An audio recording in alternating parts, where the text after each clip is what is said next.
Good morning. I am Kelly Jefferson, Chair of Communications Committee of the Central District Community Preservation and Development Authority.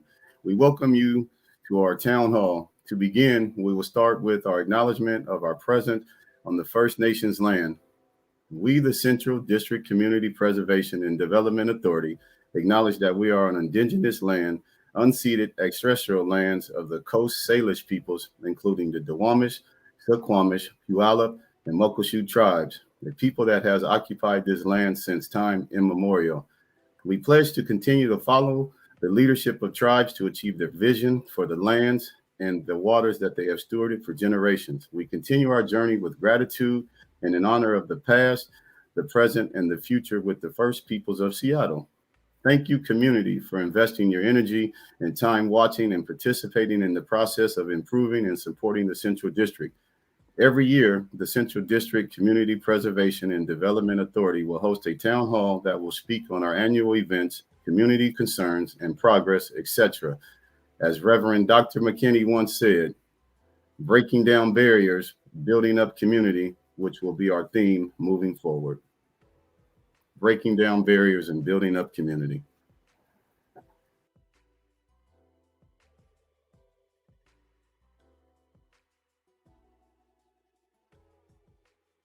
Hello and good morning, community. My name is Sade Moore, and I am an executive officer and board secretary for the CDCPDA. I'm going to go ahead and outline our program for today, as well as communicate how you can submit feedback.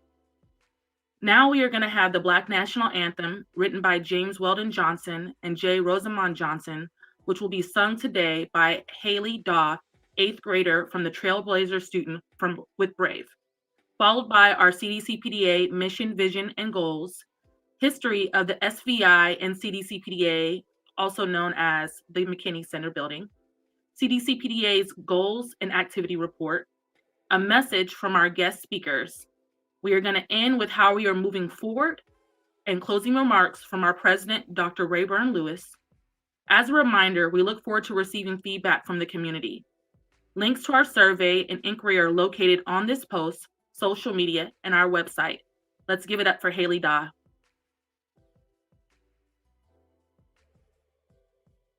Lift every voice and sing till earth and heaven ring. Ring with the harmonies of liberty. Let our rejoicing rise high as the listening skies. Let every sound loud as the rolling sea. Sing a song full of the faith that the dark past has taught us. Sing a song full of the hope that the present has brought us. Facing the rising sun of our new day begun.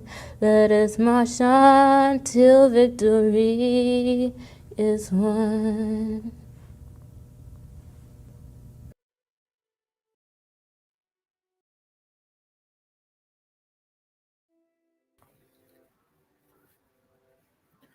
Good morning, everyone. I'm James Edward King Jr., the acting executive director of the CDCPDA.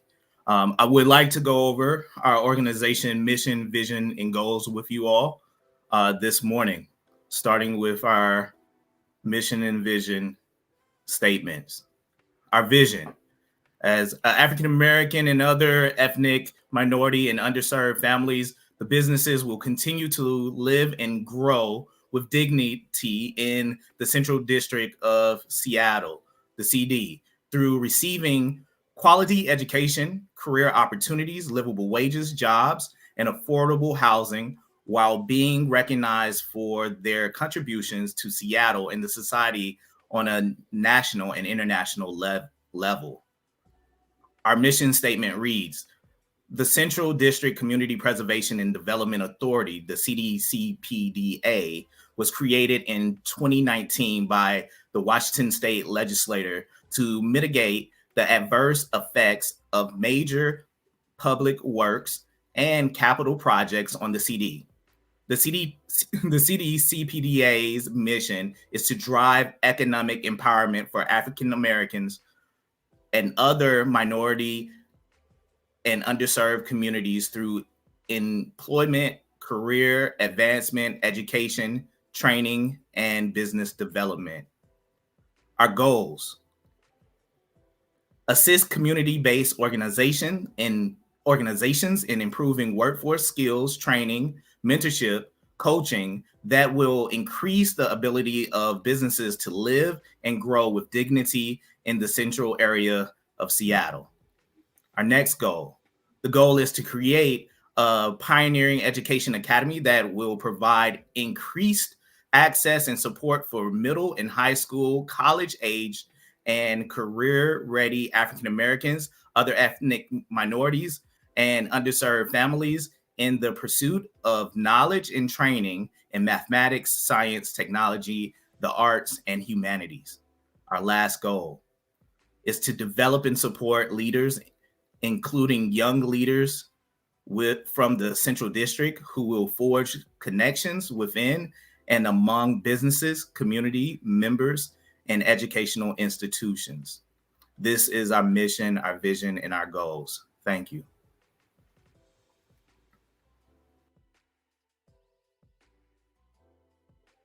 Good morning. I have been asked to give the history and the background regarding the establishment of this institution. At one time, the African American Central District encompassed East Madison on the north, Jackson Street on the south, 12th Avenue on the west, and Martin Luther King Jr. Way on the east. It was once called the Central Area or the Colored District. During that time, African Americans experienced a thriving, prosperous, productive community until it fell victim to the gentrification process. At that time, the community was devalued and disinvested, and African American residents were subject to higher taxes and higher loan interest rates.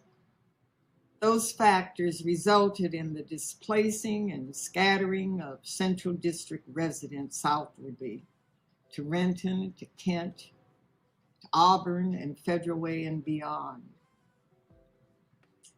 Ironically, capital was also provided for developers to foster a new infrastructure for middle and high income residents. At that time, the population of African Americans was somewhat high, but today, those living in the central area is the lowest in 50 years. The tragedy is that it may take years to rebuild the cultural cohesiveness, the strong political and economic base that once existed. It would take years to have a community comparable to what happened prior to gentrification. But the good news is that the journey has begun. And at the heart of redeeming what was lost is regaining ownership of the Seattle Vocational Institution, its building, its property. But we need to go back further than that. We need to know all of the history. In 1966, the Seattle Industrialization Center was founded by the late Reverend Dr. Samuel B. McKinney, pastor emeritus of the historical landmark Mount Zion Baptist Church in Seattle, Washington. The SOIC program was an outgrowth of the OIC national movement, founded in 1964 by the late visionary Reverend Dr. Leon Sullivan, pastor of Zion Baptist Church in Philadelphia, Pennsylvania. His motto was to help people help themselves. Both pastors were filled with compassion and concerned deeply about the high numbers of unemployed and unskilled workers found in the African American population. They believed that education, employment training, and jobs were the keys to economic empowerment, which would provide those who were enrolled in the program a more promising future. Reverend Sullivan came to Seattle to meet with Reverend McKinney, and soon afterwards, the groundwork began for an OIC in Seattle. After he returned to Philadelphia, he sent Ellsworth Hall to assist in the development of the program. Thus, in 1966, in the basement of Mount Zion Baptist Church, Dr. McKinney founded the Seattle Opportunities Industrialization Center. His educational model replicated the national OIC movement. By 1970, hundreds, if not thousands, of students were employed after attending the program. During 1972, under the leadership of Dr. McKinney, SOIC became the first community-based organization to receive federal designation as a skills development center. By 1974, the need was so great that a multi-million-dollar training center was built and dedicated at 22nd and Jackson Street, and it still stands today. Unfortunately, in the 1980s, due to federal funding cutbacks, the SOIC program closed. In 1987, although the SOIC building and program was called the Washington Institute of Applied Technology, and in 1991, the building was named the Seattle Vocational Institute, known to us as SVI, which was a constituent of Seattle Central Community College, the fact still remains that Dr. Samuel Berry McKinney's vision and legacy continue to reach the unemployed and underserved populations in this region. As a matter of fact, more than 50,000 students were trained. Indeed, we owe Dr. McKinney a debt of gratitude for his practice of the social gospel, so much so that the building has been renamed the McKinney Center for Community and Economic Development. My brothers and sisters, let us go forward with that same compassion for the underserved, and with that same fervor and faith that laid the foundation over 50 years ago. May God bless you all, and thank you for listening.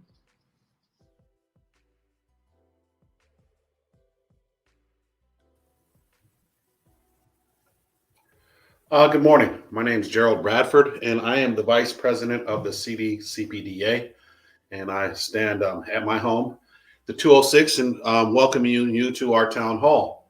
I have thank you, Reverend Dr. Bumonte, about the history lesson about the McKinney Center. I have had the pleasure of being able to work at SVI in community, and so working on this project is bringing me great joy. So I'd like to talk to the community about some of the activities that have been going on since the board has taken possession of the building. In June 2020, board members were announced. In August 26th of 2022, bylaws were passed and officers were elected. In October 2020, Executive Director James King Jr. was named, and so we contracted services through our administration with Historic South Downtown PDA, which is our sister organization.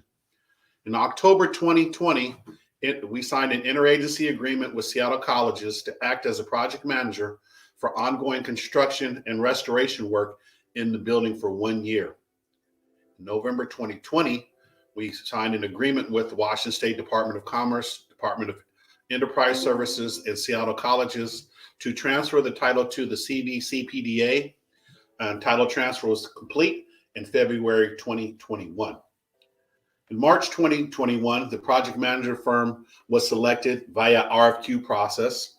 Petro Green, it's a local owned company that was selected. And I should mention it's a local owned female Black company. In August 2021, Carolyn Downs and the Country Doctor Community Health Centers utilized the first floor in the parking lot of the McKinney Center to vaccinate over 4,000 Seattle residents. In March 2021, a project management firm was selected via RFQ process. Petro Green, which is a local LLC, and a locally owned company has been selected and is led by Benita Thomas. In October 21, we added 2 representatives for the local legislative authorities as members for our board, which is Mr. James Bush and Mr. Andres Matilia. Welcome to the board, gentlemen. In October 2021, the McKinney Center received the Suzanne Report Building Condition Assessment Report, which was led by the Petro Green Group and Aspire Construction and Design. In January 2022, the CDCPDA voted to move forward with the design in order for us to start one major capital project, which is plumbing. I would encourage those who are listening to this broadcast to come and join us every second and fourth Wednesday for our open board meetings. And if you have any contact and concern, please contact us at info@cdcpda.org. Thank you for your time, and please get involved in the process and help us restore and bring the SVI McKinney Center back to life. Thank you.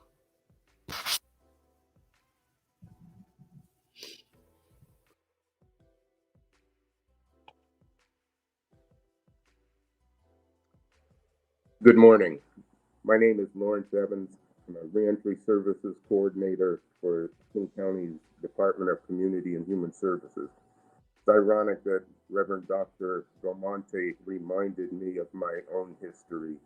Around 50 years ago, we had my family, my 3 siblings, and my parents, we had relocated to the city of Seattle. My father was a postal carrier in Bellevue. He hated it. He was looked at as an unwanted employee, even despite the fact that he had a postal carrier's uniform on every day. Dogs chased him.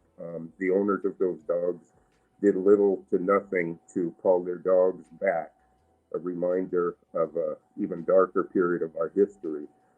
He stepped in a hole once and broke his ankle. Anyway, my uncle, my mother's youngest brother, he also lived in Seattle.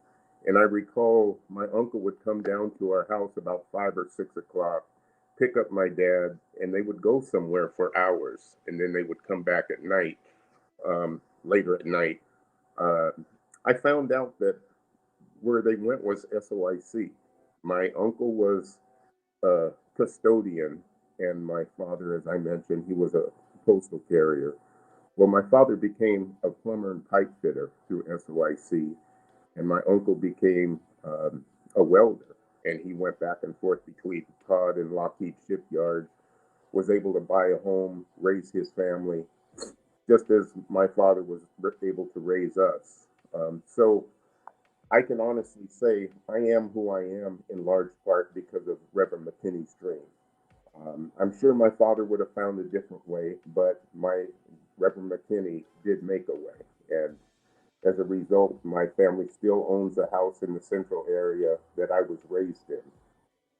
What I would ask for us is to pay special attention to our brothers and sisters who Reverend McKinney originally created the project for, that we're moving forward with now. We know that many of those young people are out there involved in activities that they're literally losing their lives behind. And we tend to, and not we personally, but collectively, we tend to ignore them except when we need them. Like a couple of years ago, when the second largest racial and social justice movement permeated around the world. We need to make sure that everything we do moving forward includes these brothers and sisters.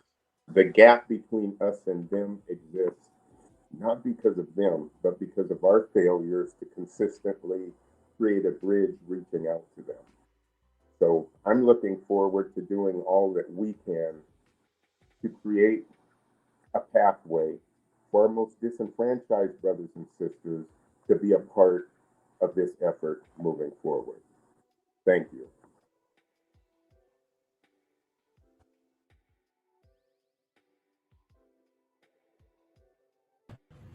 Hello, my name is Bruce Harrell and I'm the mayor of the city of Seattle. It's absolutely my honor to recognize the great work that the CDCPDA will be doing and has done, and to lend the city of Seattle support and encouragement in these great efforts. The McKinney Center for Community and Economic Development, quite candidly, describes sort of the reason why I ran for office many years ago and why I will continue to lead the city as the mayor of Seattle.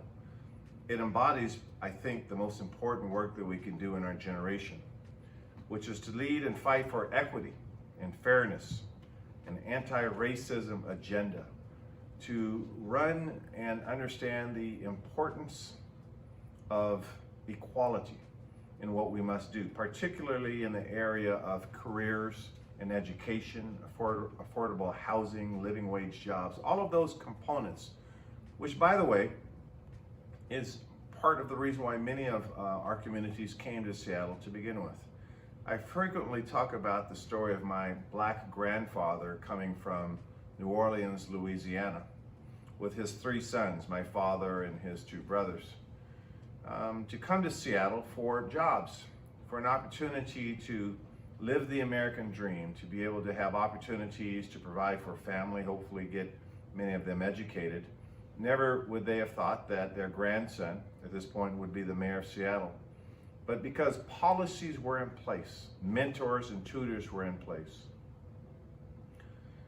people created opportunities for me, fought for my ability to be able to take this seat as mayor, that I owe, as mayor of Seattle, support to this kind of effort. The CDCPDA was originally a discussion that many of us had years ago, working with the state legislature and putting money in the city of Seattle's budget to make sure that the work that you are doing now is supported. So I'm honored to be to share a few words with you. I wish I could be with you in a real-time basis, but I've shared this video with you when asked because I hope to be a great public servant for you in this important work.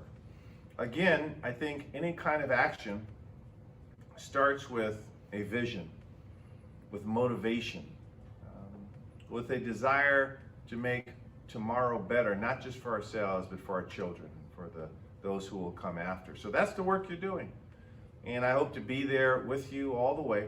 And again, thank you for allowing me to share a few words. I always say when I'm meeting with my administration and my cabinet members, let's make history together. It starts with our moment, with this moment right now. Let's come together in a very collaborative way, discuss one another, be very intentional about listening to one another. We don't respond to yell when we yell at one another. And let's fight together, and let's win. So thank you very much for allowing me this opportunity. The CDCPDA is going to do outstanding work. I know it, you know it. Let's have a great event.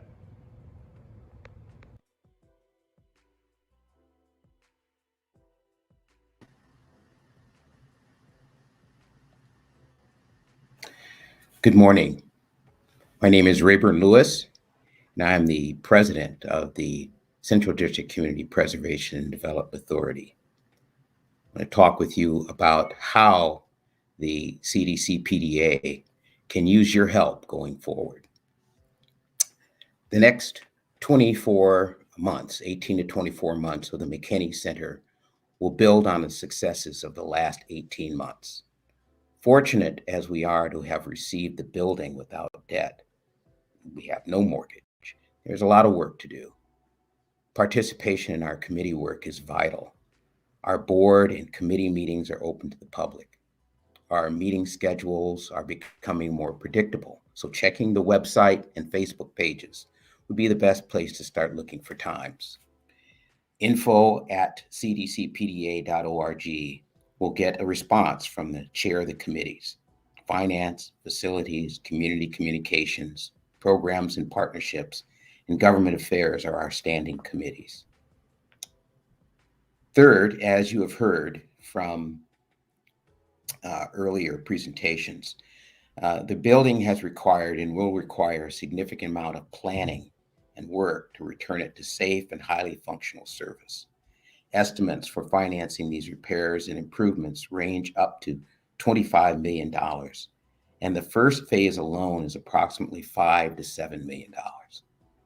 And as enthusiastic as we were originally about putting services in the building, we're still 18 to 24 months away from being able to have tenants reliably in the building.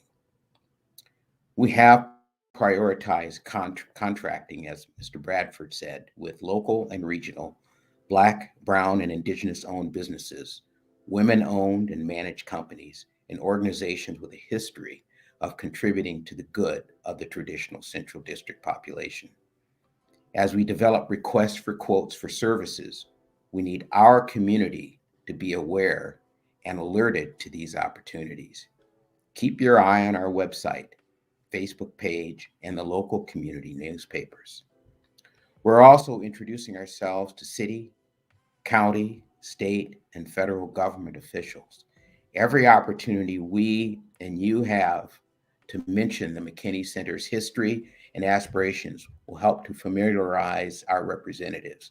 Hence, an official ask from us for support will not be in a vacuum.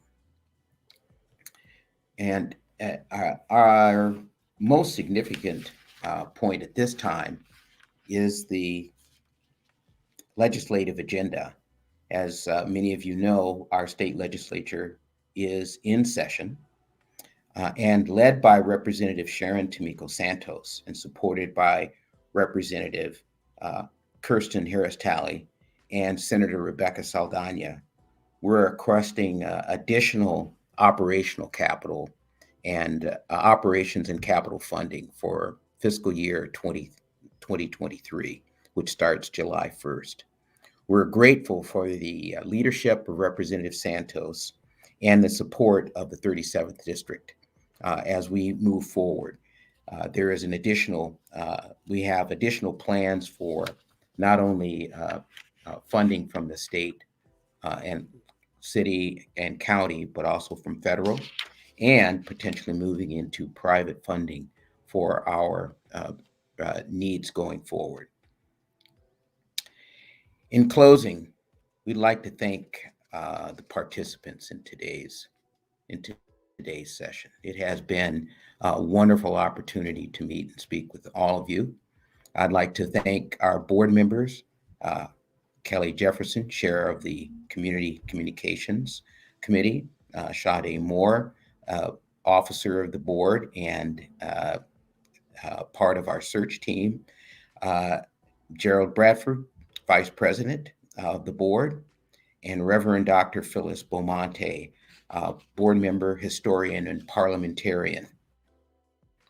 I'd also like to thank our community member, Mr. Lawrence Evans. Thank you for your inspirational story and some of the history of those who've gone through the SVI and can help inspire the new work of the McKinney Center. And to Mayor Bruce Harrell, who actually was president of the City Council a little over 2 years ago, who spearheaded an allocation of $200,000 to get us started with our budget when we came into being a year and a half ago. Thank you, Mr. Mayor, and we look forward to working with you going forward. Special thanks to Haley Daw, the 8th grader who sang "Lift Every Voice and Sing," the Black National Anthem. The Elite Collective, what a great production crew. All compliments to you for putting together a phenomenal opportunity today. And finally, but not least, to James King Jr., our acting executive director, who has stepped into a situation a year ago where we didn't know what we didn't know. And with his leadership and persistence has been able to put us together and lead us, along with help from our board members, to a significant point at this time. And an additional thanks to Historic South Downtown Preservation Development Authority, our sister organization, which was established under the same legislative act as the Central District Community Preservation Development Authority. Our next board meeting is Wednesday, February 9th, 6 p.m. Go to the McKinneyCenter.com to be able to get the agenda and the link to our meeting. I want to tell you and invite you to have a good day and have a blessed and good Black History Month. Thank you very much.